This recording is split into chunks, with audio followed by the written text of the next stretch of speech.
Hello, knowledge seekers. In this episode of 20-Minute Books, we delve into SuperFreakonomics by Stephen D. Levitt and Stephen J. Dubner. This sequel to the groundbreaking Freakonomics invites us once again to see the world through the lens of an economist, but with even more unexpected insights and unconventional wisdom. Levitt, an esteemed economist with a rich background in researching crime and corruption, teams up with accomplished writer and journalist Dubner to explore the hidden side of everything, from the implications of data in solving global problems to the quirky aspects of human behavior. SuperFreakonomics challenges us to think differently about our modern world. Who is this book for? It's a treasure trove for anybody intrigued by entertaining statistical facts about human behavior. Math enthusiasts who value the power of numbers and statistics will find it particularly engaging. Moreover, if you're curious about innovative, cost-effective solutions to pressing issues like global warming, this book offers surprising answers that might just change the way you see the world. Dive into SuperFreakonomics and join Levitt and Dubner on a fascinating journey through the mysteries of economics and human behavior, where you're guaranteed to come away with a new perspective on the seemingly mundane aspects of everyday life.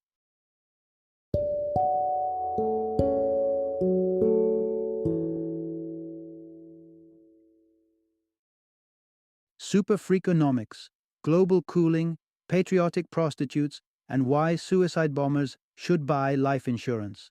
Introduction: Discovering Solutions. Hidden in Data: The Unexpected Path to Addressing Society's Challenges. Have you ever felt frustrated by the seemingly insurmountable challenges that society faces, be it climate change, terrorism, or health crises? It often seems as if, despite the world being full of brilliant minds, we're stuck in a cycle of problems without solutions. But what if the issue isn't a lack of intelligence or resources, but rather where we're searching for answers? The stark reality that might be hard to digest is that experts sometimes miss the forest for the trees. Instead of leveraging the unbiased and clear insights offered by data, they often resort to relying on personal anecdotes and experiences. These methods, however subjective and rich in detail they might be, are prone to error and can lead to significant misjudgments. Unlike human memory, data doesn't lie, it doesn't forget, it doesn't bias, and when analyzed correctly, it reveals truths that can sometimes be surprising or counterintuitive. In this narrative, we uncover the power of data in unveiling solutions that are anything but ordinary. From understanding the economics behind prostitution rates, to untangling the unexpected consequences of taxation, and even exploring radical approaches to combat global warming, the story unfolds in numbers and facts. We learn that the decrease in the income of modern-day prostitutes compared to their 19th century counterparts is not a simple tale of economic inflation or societal change, but a nuanced story revealed through careful analysis of data. Similarly, the introduction of taxes, with the intention of improving public welfare, inadvertently led to an increase in the rat population, showcasing how data can expose the unpredictable ripple effects of policy decisions. Perhaps most controversially, we dive into the idea that combating global warming could involve a counterintuitive approach, introducing more pollution into the atmosphere. It's a radical proposition that stems not from a dismissive attitude towards environmental concerns, but from a deep dive into climatic data, revealing potential interventions that are far from what conventional wisdom would suggest. By journeying through these insights, we observe a common thread. The answers to some of society's most pressing problems might not lie in the places we most frequently look. They're tucked away in databases, charts, and statistical models, waiting for the curious and open-minded to uncover them. This exploration is not just about the stories data tells, but also about shifting our approach to problem-solving.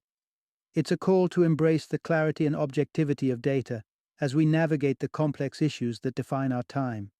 As we venture into the future, armed with numbers and an analytical mindset, we may find that the most effective solutions have been hiding in plain sight, encoded in the language of data.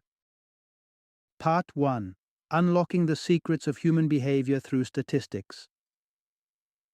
Imagine if you could decode the mystery behind every tossed piece of litter, every illogical decision, and every seemingly irrational action that people around you take.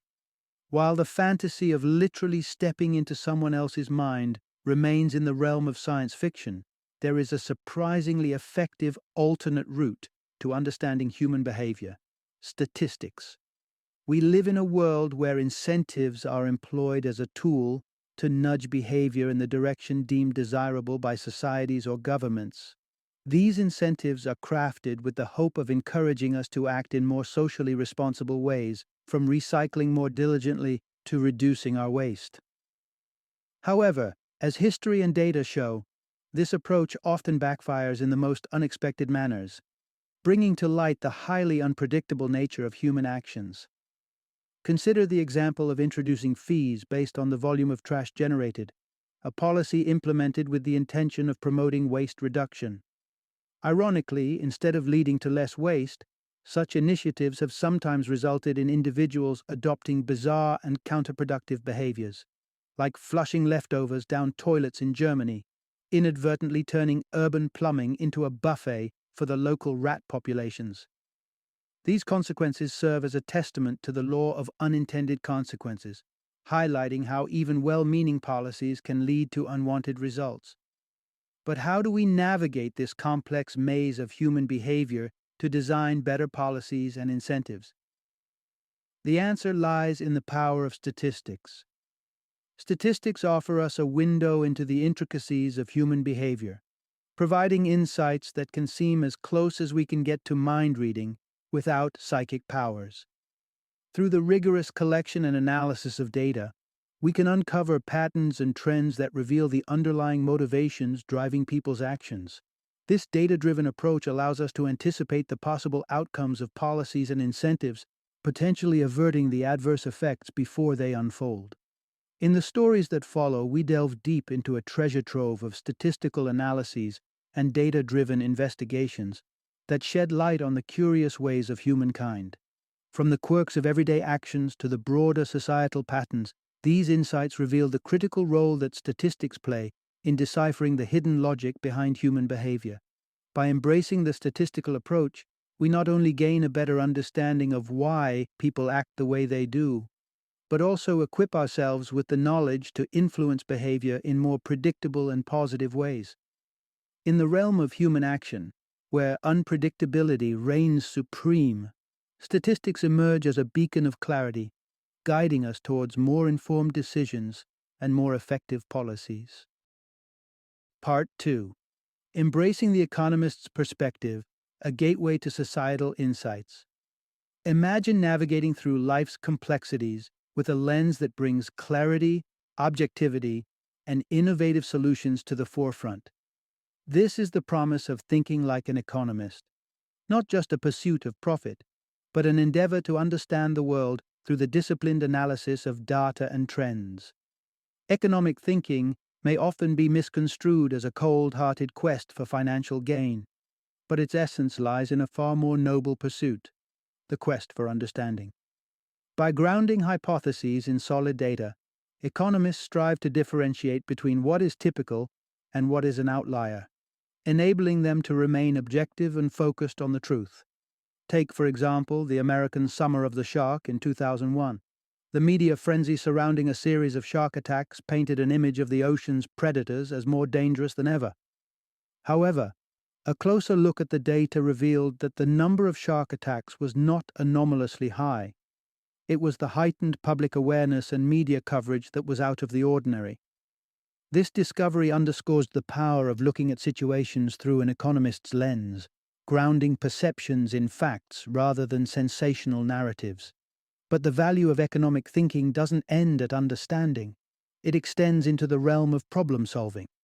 Faced with seemingly insurmountable challenges, adopting an economist's perspective can lead to groundbreaking innovations. Consider the dilemma of horse manure in the early 1900s, a byproduct of the prevalent use of horse-drawn carriages. Rather than accept the status quo or futilely attempt to reduce the horse's manure production, forward-thinking minds sought alternative solutions. The result was the invention of the automobile, a solution that not only addressed the manure issue, but also revolutionized transportation. As we explore various societal problems, from prostitution to environmental concerns, the economist's viewpoint serves as a guiding light. It encourages us to dissect these challenges with a blend of rationality, objectivity, and creativity, pushing us towards solutions that may have previously seemed unimaginable. By adopting the economist mindset, we unlock a powerful tool for navigating the world. This approach not only brings us closer to the underlying truths of societal phenomena, but also ignites the spark of innovation, leading us to solutions that transcend conventional boundaries. Through this lens, we are equipped to confront and solve the puzzles that shape our societies, transforming challenges into opportunities for progress. Part 3. The Intriguing Economics of Prostitution, a Tale of Supply and Demand. In the vast and varied landscape of the global economy, where men predominantly hold the reins in most sectors, there remains a striking exception: the ancient profession of prostitution. This domain, predominantly led by women, offers fascinating insights into economic principles when viewed through the lens of statistics and historical data.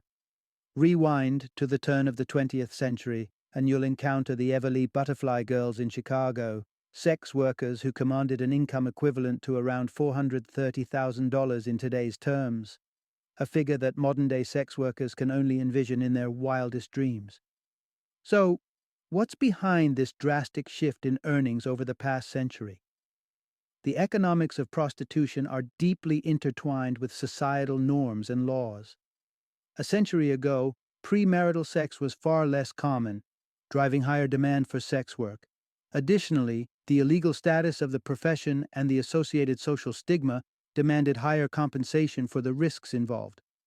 Fast forward to the present, where societal attitudes towards premarital sex have liberalized and the number of women voluntarily entering sex work has risen.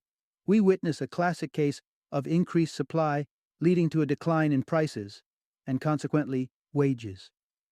Yet, the world of sex work is not immune to the effects of short-term events on demand and pricing strategies. A 2-year comprehensive study shed light on how sex workers employ price discrimination, charging more to clients who appear wealthier, as suggested by their attire or demeanor. This adaptive pricing strategy indicates a keen awareness of the value that different client segments are willing to pay. Seasonal variations also play a pivotal role in the economics of sex work.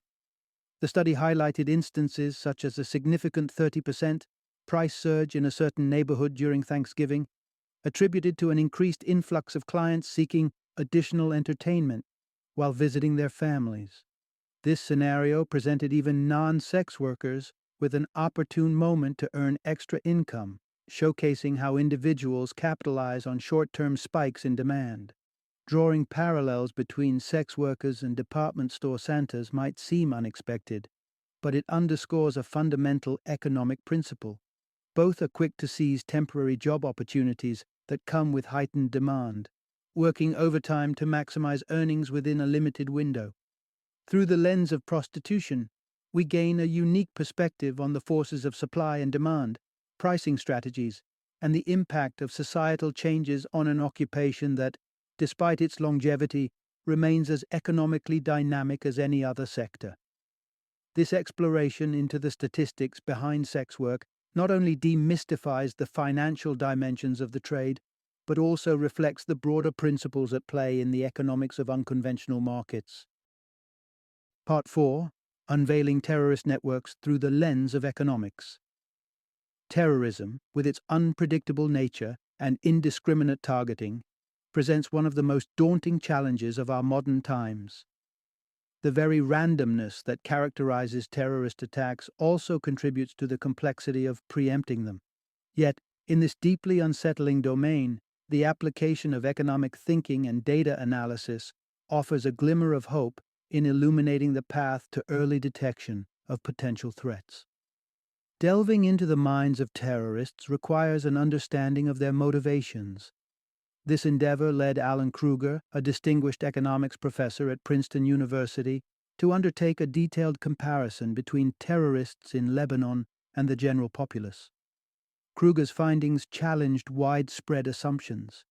Terrorists were more likely to boast higher education levels and hail from middle-class or affluent backgrounds. It emerged that their motivations were rooted not in financial desperation, but in a commitment to political causes. This critical insight into the profile of terrorists points to the broader applicability of economic principles in identifying potential threats before they materialize. Traditional surveillance methods, such as monitoring suspects' communications, have proven to be cumbersome and not particularly efficient.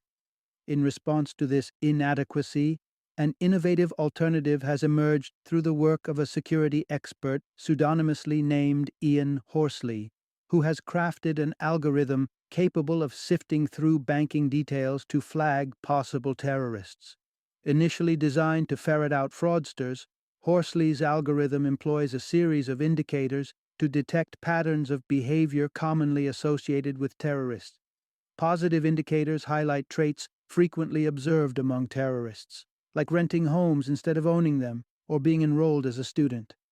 Conversely, negative indicators pinpoint actions unlikely to be associated with terrorists, such as purchasing life insurance, given its null value in cases of suicide missions.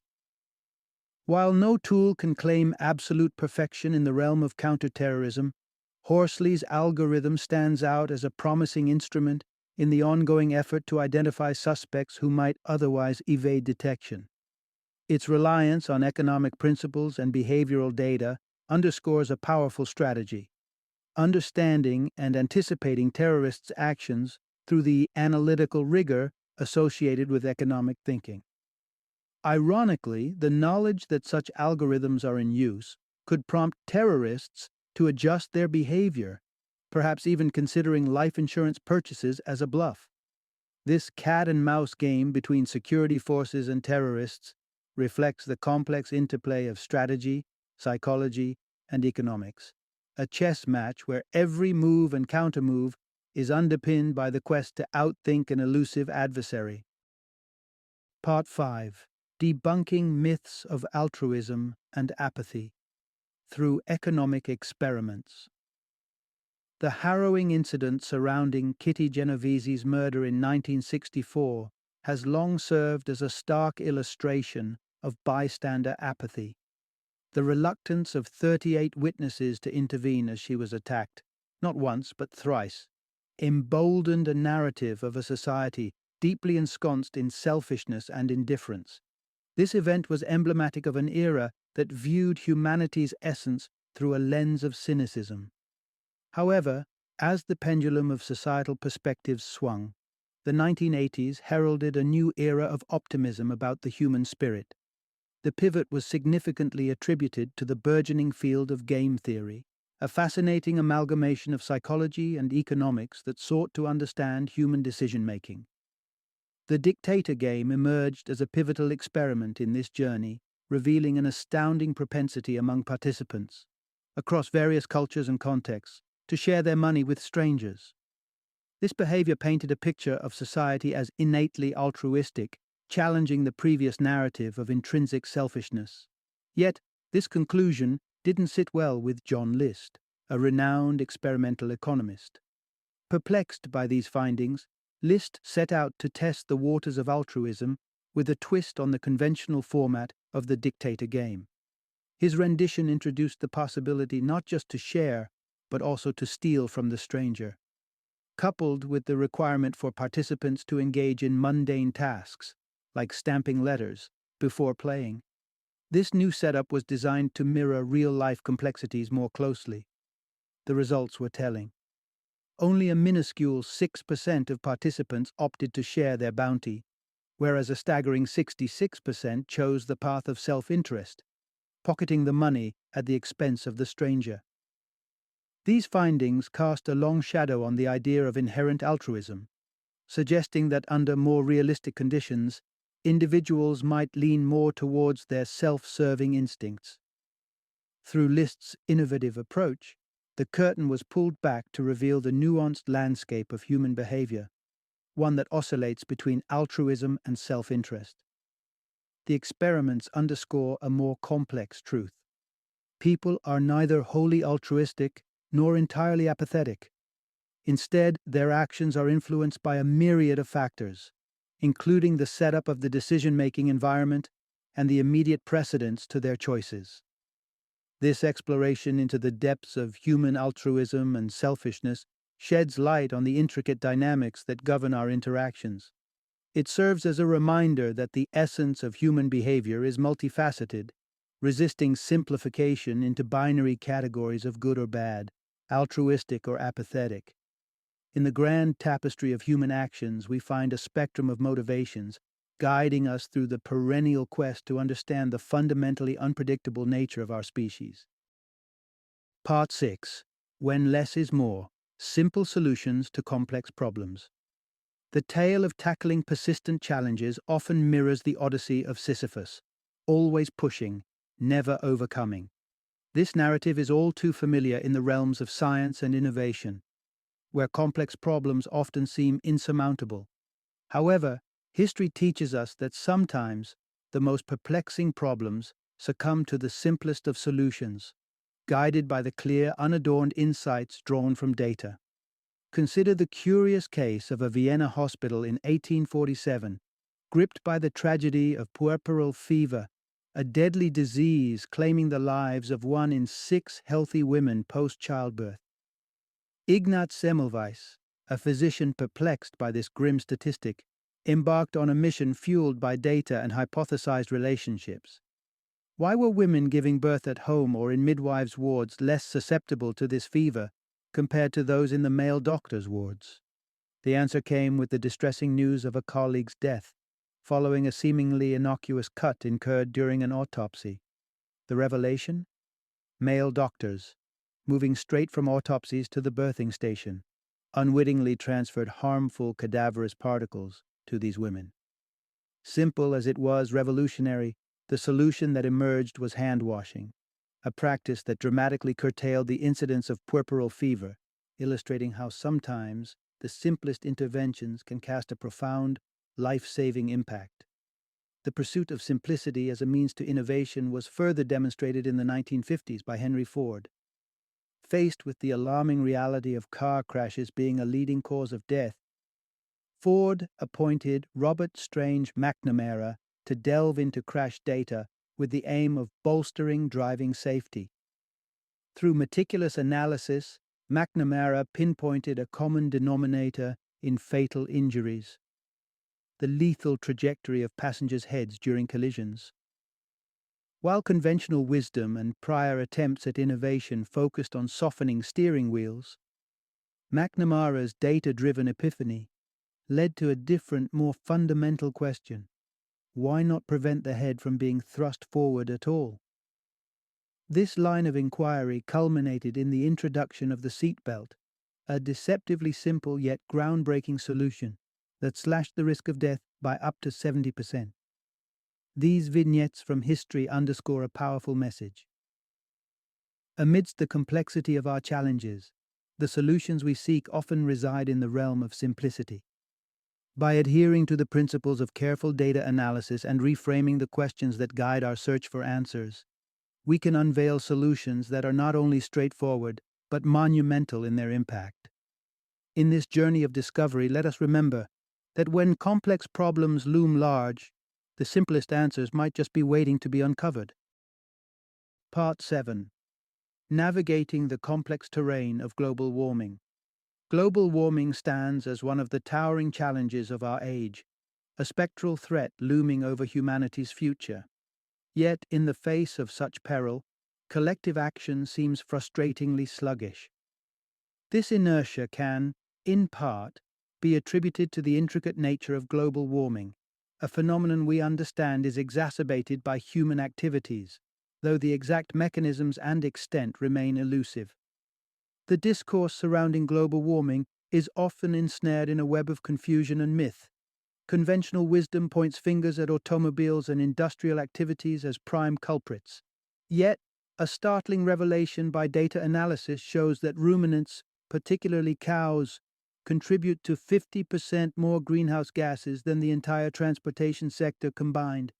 This example alone underscores the necessity of dissecting more data to identify the true drivers of climate change, a task complicated by the multifaceted nature of this global menace. One of the grave challenges in confronting global warming lies in the inability of climate scientists to conduct direct experiments. This limitation restricts their capacity to definitively test and verify which strategies can effectively mitigate the impact of climate change. The consequence is a scenario where policy and practice march forward on a path illuminated more by educated guesswork than by undeniable scientific evidence. Exacerbating the dilemma are negative externalities, where the repercussions of environmental degradation are disproportionately borne by those least responsible for it.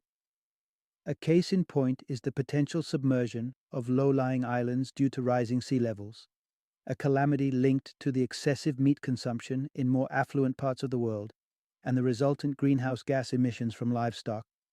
Despite these daunting obstacles, efforts to stimulate a more informed and actionable discourse on global warming persist. High-profile initiatives such as Al Gore's documentary film, An Inconvenient Truth, and his formation of the Alliance for Climate Protection have endeavored to pull back the curtain on the complexities and urgencies of climate change, with mixed outcomes.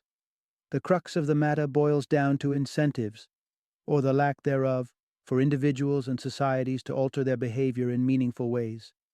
Without compelling reasons to adjust our lifestyles, the inertia surrounding global warming is likely to persist, rendering the global community incapable of mounting an effective response. Amidst this bleak landscape, whispers of a potential silver bullet solution have emerged. But as the narrative unfolds, the question looms. Is there indeed a shortcut to addressing the labyrinthine challenge of global warming? Or will the solution demand a more profound transformation of our interactions with the planet?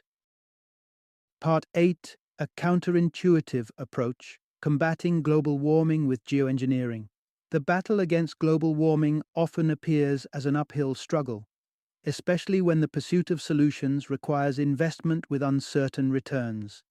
However, nestled within the wealth of data and historical precedents lies a counterintuitive yet potentially game-changing strategy using pollution to combat climate change. This paradoxical notion draws inspiration from the aftermath of the 1991 eruption of Mount Pinatubo. The volcanic event unleashed an enormous amount of ash into the atmosphere, creating a lingering haze that resulted in a temporary global cooling effect. This natural experiment hinted at an unconventional method to address the warming planet. Enter Nathan Myhrvold, a visionary whose career trajectory took him from chief technology officer at Microsoft to an innovative researcher at Intellectual Ventures in Seattle. Myhrvold proposed an audacious idea grounded in geoengineering, the deliberate manipulation of Earth's climate system. The concept is simple. Emulate the cooling effect witnessed after volcanic eruptions by artificially introducing particles into the atmosphere. A pivotal 1992 report from the National Academy of Sciences supported Myhrvold's hypothesis, suggesting that dispersing sulfur dioxide into the stratosphere could indeed cool the planet. This approach requires a unique delivery method, sending the sulfur dioxide higher than traditional industry emissions reach. Implementing this strategy involves using existing infrastructure, such as power plants, equipped with a special hose-like apparatus to release 100,000 tons of sulfur dioxide into the stratosphere annually. According to projections, this deliberate intervention could significantly curtail warming in the Arctic and ameliorate overall climate conditions in the Northern Hemisphere. Dubbed Budiko's blanket, after the Russian climatologist who inspired the approach, this geoengineering solution presents an affordable and reversible method for climate intervention. While the notion of introducing more pollution to counteract the effects of existing pollution may seem counterintuitive, the statistical evidence and model simulations back its potential efficacy. Moreover, the economic implications are striking. Implementing Budico's blanket is projected to cost a mere $250 million. To put this into perspective, this sum is $50 million less than the annual expenditure of Al Gore's foundation on raising public awareness about climate change. This unorthodox approach to addressing global warming underscores the importance of remaining open to unconventional ideas, especially when they are supported by solid data and analysis. As we navigate the complexities of climate change, geoengineering stands as a testament to human ingenuity, offering a potentially viable pathway to cooling our warming world. Final summary. The essence of this exploration reveals an undeniable truth. In the vibrant tapestry of human experiences and societal challenges, statistics serve as a powerful lantern, illuminating paths previously obscured. Through the meticulous collection and analysis of data, coupled with a relentless pursuit of objectively framed inquiries, we unlock a deeper comprehension of the complexities of human behavior. From understanding the economics hidden within age-old professions to reimagining solutions to environmental crises, the concerted application of statistical insights holds the key to untangling the most persistent of problems. In embracing this approach, we are not just deciphering the codes of our current predicaments, but are also laying the groundwork for a future that is shaped by informed decisions, innovative solutions, and a steadfast commitment to making the world a more understood and thereby better place.